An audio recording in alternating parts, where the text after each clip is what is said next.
নির্বাচনী ঐক্যের বাউফলের আজকের এই সমাবেশের সংগ্রামী প্রধান অতিথি শাইখুল হাদিস আল্লামা মামুনুল হক, বাংলাদেশ খেলাফত মজলিসের সম্মানিত আমির, দেশ এবং আন্তর্জাতিক পরিমণ্ডলে মুসলিম উম্মার হৃদয়ের স্পন্দন আল্লামা মামুনুল হক। নারায়ে তাকবীর, নারায়ে তাকবীর। মামুনুল হক ভাইয়ের আগমন বাউফলের পক্ষ থেকে লাল গোলাপ শুভেচ্ছা।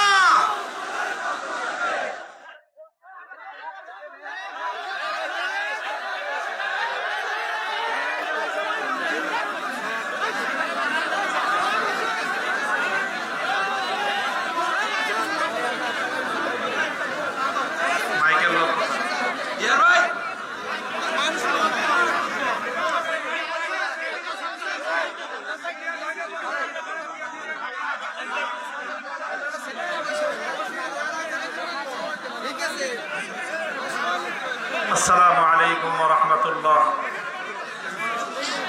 الحمد لله رب العالمين والصلاة والسلام على سيد الأنبياء والمرسلين وعلى آله وأصحابه ومن تبعهم أجمعين. أعوذ بالله من الشيطان الرجيم. بسم الله الرحمن الرحيم. كنتم خير أمة أخرجت للناس. صدق الله العظيم. আসন্ন ত্রয়োদশ জাতীয় সংসদ নির্বাচনকে কেন্দ্র করে বাউফল পটুয়াখালী 2 আসনের 10 দলীয় নির্বাচনী ঐক্যের পক্ষ থেকে মনোনীত বাংলাদেশ জামাতে ইসলামীর প্রার্থী, বাংলাদেশের তরুণ ছাত্র জনতার হৃদয়ের স্পন্দন ডক্টর শফিকুল ইসলাম মাসুদের নির্বাচনী জনসভায় উপস্থিত সম্মানিত সভাপতি, উপস্থিত সম্মানিত মনোনীত আমাদের প্রার্থী, আপনাদের জননন্দিত মাটি ও মানুষের নেতা জনাব ডক্টর শফিকুল ইসলাম মাসুদ, উপস্থিত জুলাই বিপ্লবের অন্যতম সাহসী মুখ, কোটি যুবকের আইকন, আজকের প্রধান বক্তা জনাব হাসনাত আব্দুল্লাহ, উপস্থিত আজকের এই সমাবেশের বিশেষ অতিথি আল্লামা সাঈদী রহমতুল্লাহ আলাইহির সুযোগ্য সন্তান, আমার কারা জীবনের সঙ্গী জনাব শামীম সাঈদী, উপস্থিত অন্যান্য নেতৃবৃন্দ, বাউফলের সম্মানিত সর্বস্তরের জনগণ জনতা, বিশেষভাবে আজকের এই সমাবেশে উপস্থিত বিপুল পরিমাণ আমার সম্মানিত মা ও বোনেরা, আজ ইতিহাসের এক ঐতিহাসিক বাক বদলের মুহূর্তে বাংলাদেশের মানুষ নতুন করে ঐক্যবদ্ধ হয়েছে। বাংলাদেশের মানুষ পুরনো দুর্বৃত্তপনার রাজনৈতিক বন্দোবস্তকে ছুঁড়ে ফেলে দিয়ে নতুন বন্দোবস্তের ভিত্তিতে বাংলাদেশ গড়বার লক্ষ্যে যে জনতার ঐক্য গড়ে তুলেছে, পটুয়াখালী 2 আসনে বাউফলের জনগণ আজকের এই বিপুল উপস্থিতির মধ্য দিয়ে প্রমাণ করে দিয়েছে বাংলাদেশে আর পুরনো রাজনৈতিক ব্যবস্থা চলবে না। বাংলাদেশে আর সেই ফ্যাসিবাদের রাজনীতি কোনোদিন ফিরে আসবে না ইনশাআল্লাহ। বাংলাদেশের মানুষ মেহনতি মানুষ, বাংলাদেশের মানুষ পরিশ্রমী মানুষ। আমি লক্ষ্য করে দেখেছি প্রতিটি সেক্টরে, প্রতিটি ক্ষেত্রে তারা পরিশ্রম করে, হাড় ভাঙ্গা খাটুনি খাটে, মাথার ঘাম পায়ে ফেলে দেশের জন্য, জনগণের জন্য তারা তিল তিল করে সম্পদ উপার্জন করে।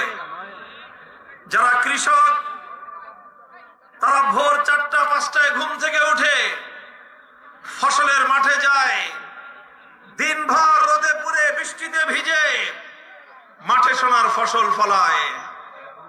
যারা শ্রমিক তারা ঘাম ঝরানো শ্রম দেয়। রিক্সাওয়ালা মেহনতি মানুষ তারা অক্লান্ত পরিশ্রম করে সামান্য সামান্য পয়সা উপার্জন করে। বাংলাদেশ থেকে প্রবাসে যাওয়া আমাদের রেমিটেন্স যোদ্ধারা 8 ঘন্টার বদলে 10 ঘন্টা, 12 ঘন্টা, 16 ঘন্টা পর্যন্ত তারা পরিশ্রম করে।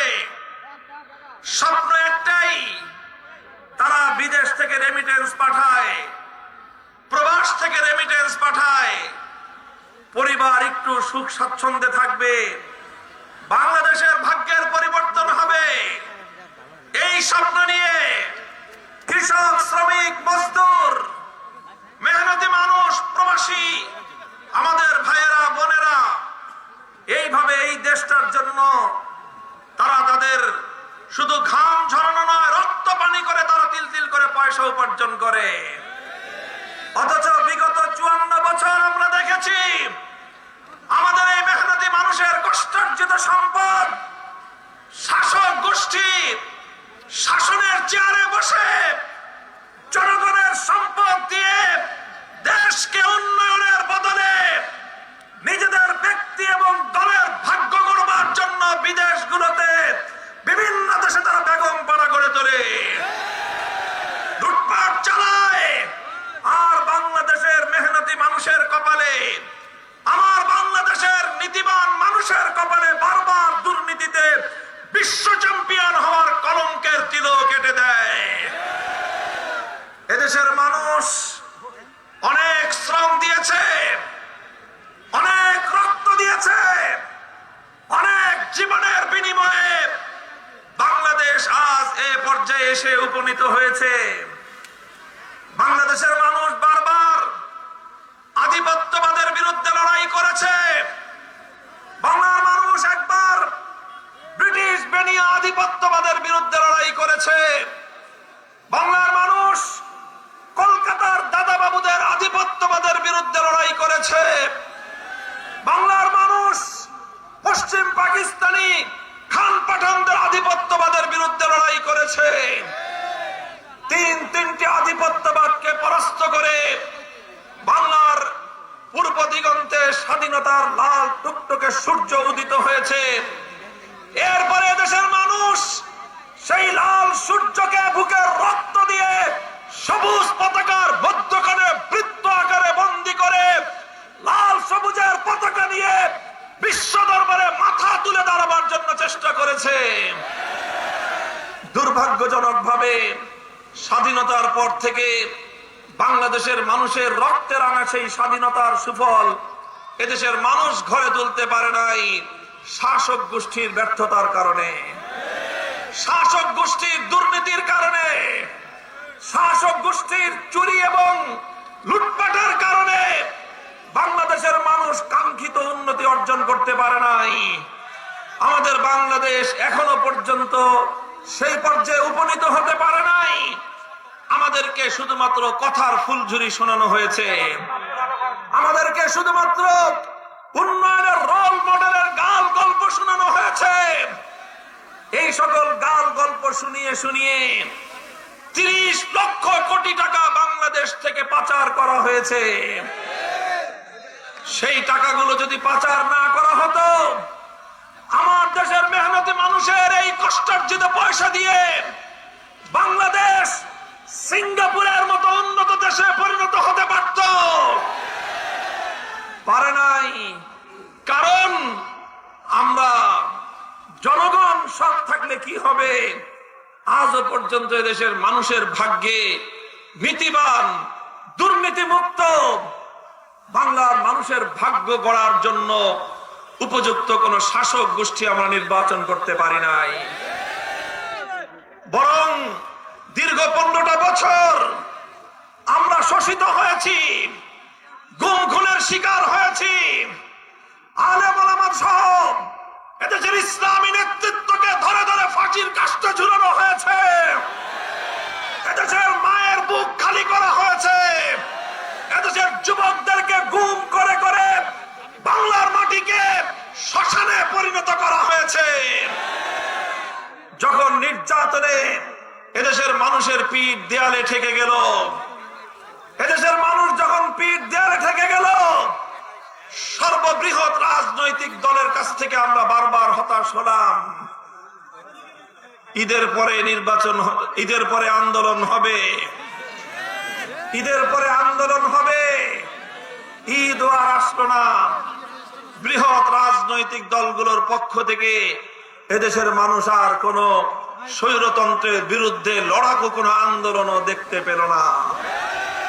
শেষ পর্যন্ত শিক্ষাঙ্গনগুলো থেকে আমার ছাত্র জনতা বেরিয়ে আসলো, স্কুল থেকে আমার সন্তানেরা বেরিয়ে আসলো, কলেজ থেকে আমাদের ভাইয়েরা বেরিয়ে আসলো, আলিয়া মাদ্রাসা, কওমি মাদ্রাসা থেকে আমাদের সোনার সন্তানরা রাজপথে নেমে আসলো। প্রতিটি বিশ্ববিদ্যালয় আন্দোলনের দাবানলে পরিণত হলো। ছাত্র জনতা হাজার হাজার বুকের তাজা রক্ত দিয়ে বাংলার মাটিকে পুত পবিত্র করলো। এইভাবে ছাত্রদের নেতৃত্বে এক অভূতপূর্ব বিপ্লবের মধ্য দিয়ে বাংলাদেশ ফ্যাসিবাদ মুক্ত হলো। তখন তো কেউ প্রশ্ন করে নাই এত বড় আন্দোলন হচ্ছে, এর প্রধান নেতাকে। এখন তোমরা প্রশ্ন করো যে এত বড় আন্দোলন, এত বড় জোট, গোটা বাংলাদেশ আজ ঐক্যবদ্ধ। এই ঐক্যবদ্ধ বাংলাদেশের প্রধানমন্ত্রীকে এটা নিয়ে তোমাদের প্রশ্ন করতে উতলা হয়ে দেখতে হয়। আমাদের এই জোটের মধ্যে সর্ববৃহৎ দল একটি আছে না নাই? বলেন আছে না নাই? সেই দলের একজন আমির আছেন না নাই? কাজেই এই জাতীয় ধূম্রজাল সৃষ্টি করে, বিভ্রান্তি তৈরি করে ঐক্যবদ্ধ বাংলাদেশকে আর বিপদগামী করতে পারবে না। আমরা বলতে চাই 10 দলীয় যে ঐক্য গঠিত হয়েছে, কোন একক নেতার নেতৃত্ব প্রতিষ্ঠার জন্য নয়। 10 দলীয় ঐক্য গঠিত হয়েছে কোন শুধুমাত্র একটি দলের স্বার্থ উদ্ধার করবার জন্য নয়। 10 দলীয় ঐক্য গঠিত হয়েছে 10টি দলের ভাগ্য করবার জন্য নয়। 10 দলীয় ঐক্য গঠিত হয়েছে বাংলার মানুষের ভাগ্য করবার জন্য। 10 দলীয় ঐক্য নির্বাচন করছে নিজের দলকে প্রতিষ্ঠা করবার জন্য নয়। 10 দলীয় ঐক্য নির্বাচন করছে বাংলার মানুষের ভাগ্য পরিবর্তন করবার জন্য। তাই আমরা বলতে চাই, আমাদের 10 দলের পক্ষ থেকে যেখানে যাকে প্রার্থী করা হয়েছে সে কোন একক দলের প্রার্থী নয়, এমনকি সে শুধু 10 দলের প্রার্থী নয়, সে নিপীড়িত বাংলার জনগণের, আপামর জনগণের মনোনীত প্রার্থী। ডক্টর শফিকুল ইসলাম মাসুদ একটি অপার সম্ভাবনাময় মেধাবী মুখ। সে শুধু বাউফলের কৃতি সন্তান নয়, সে শুধু পটুয়াখালীর সন্তান নয়, সে আগামী বাংলাদেশের অন্যতম এক উজ্জ্বল নক্ষত্র। ইনশাআল্লাহ আগামীর বাংলাদেশের বিনির্মাণ, আগামীর মেধাবী বাংলাদেশ, সম্ভাবনাময় বাংলাদেশ তৈরির জন্য যেই মেধাবী নেতৃত্বের প্রয়োজন, তার অন্যতম প্রধান মুখ হবে ডক্টর শফিকুল ইসলাম মাসুদ। ইনশাআল্লাহ আমি দোয়া করি, আশীর্বাদ জানাই বাংলাদেশের আলেম সমাজের পক্ষ থেকে ডক্টর শফিকুল ইসলাম মাসুদকে আমি আশীর্বাদ এবং দোয়া করি। ইনশাআল্লাহ যেই বাংলাদেশ গড়বার জন্য আমরা হাতে হাত রেখেছি, সে বাংলাদেশ গড়বার জন্য সে আমাদের অন্যতম হিরণময় হাতিয়ার হিসেবে কাজ করবে। আমি ডক্টর শফিকুল ইসলাম মাসুদের হাতে ন্যায়ের প্রতীক, ইনসাফের প্রতীক দাড়িপাল্লা তুলে দিয়ে